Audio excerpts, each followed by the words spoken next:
So we are officially in that time of the year again, the holiday season, and you were probably asking yourself, what in the world do I get my musician friend, family member, or even yourself as a musician? You want to get yourself a gift? Why not? Look no further. I have a list of 10 different items that you can get your Secret Santa, you can get yourself, you can get your parent, you can get your child, you can get your friend that's a musician a gift. Now they're all going to be in different price ranges, so depending on how much the purse is honestly worth to you is how much you can spend, right? So let's get right into it. We'll start off with one thing that I think every musician needs, especially if they're making music, is something called an external hard drive. And I highly recommend you get an SSD, which is a solid state drive, versus I think it's called an HDD, which is just a regular hard drive, which is a spinning disk.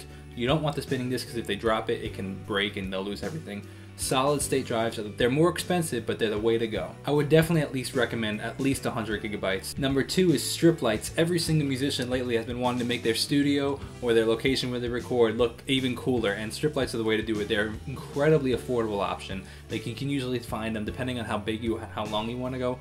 It's under $15, definitely no more than $20, $25. Don't spend more than that. That's absurd. Some of them even sync with the beat, which is really cool. Number 3 is something called a DAW, a DAW, a digital audio workstation where they can record their music. If they don't have something like this yet, this is a great gift idea, but you kind of have to know the person pretty well because you have to know if they use Mac or if they use PC, and if they're going to want to go with something like Pro Tools, which is made for all platforms, or Logic, which is only made for Mac. But there's two kind of different schools of thoughts, so definitely know what they want. Number 4 is if they have already a DAW, a DAW, plugins are a great way and a great gift to help them with every recording artist.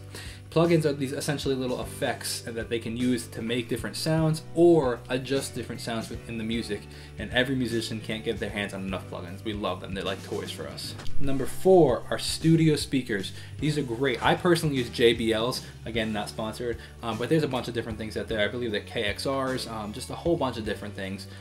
You can typically get them in a range for about 100 to 150 per speaker. Obviously they definitely need 2. You can't just buy them one. It wouldn't work. They definitely need 2. So this is kind of a bit more hefty of a gift.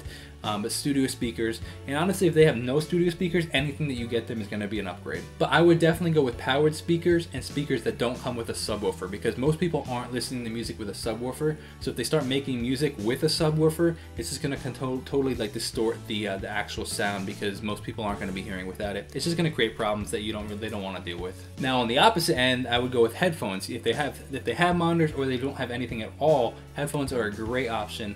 Studio headphones, and I'm not talking just like, you know, like plug in the thing, like cheap little thing. I'm talking like good studio headphones. If they don't have anything, you could go with something like AirPods. I wouldn't highly recommend that they mix on that stuff. It's just gonna give a kind of distorted, not true mix. But studio headphones over the ear typically are really great mixing tools. Number 5 is pretty interesting actually. So one thing that a lot of musicians and recording artists have been doing lately is sampling. Sampling is when you take the sounds of somebody else that somebody else created and you put them into your own song, whether that be you sampling another song or whether that means you sample a kick drum and you just use that in your song. And a lot of musicians make their own samples, but even more musicians don't make their own samples, so they just want to get samples from places, catalogs, right? So I personally use Splice.com. This is not sponsored by them, but hey, shout out to Splice if you want to sponsor. Give me a call. No, but for real, this is not sponsored. I use Splice. I think it's a really great platform for you to get your hands on all these different samples and different sounds and totally different kind of ideas, create really cool things that you might not have been able to create on your own. And you can get them a subscription to it. I think that the cheapest one I think is like $7 or $8 a month. It's a really good deal. If they play an instrument, you can get them strings. This is probably one of the cheaper things that you can get, but a good stocking stuffer is strings.